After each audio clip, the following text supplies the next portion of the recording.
من سهولتها هتعملوها كل يوم. احلى غدوة سهلة وسريعة بالسجق. معايا نص كيلو سجق، نزلت بالطاسة شوحته من غير اي مادة دهنية.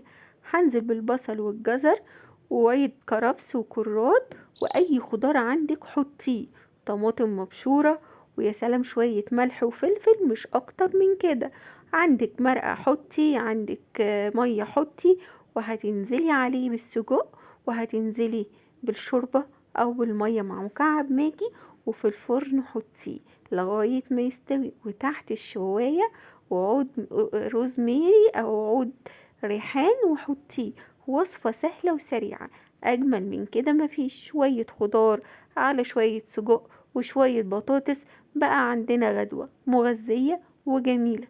انا نور ودي قناتي، واوعي تنسي تحطي اللايك. حطي اللايك وحطي كومنت واشتركي في القناة وفعلي زر الجرس عشان يوصلك مني كل جديد. احلى طاجن سجق. بون ابتي.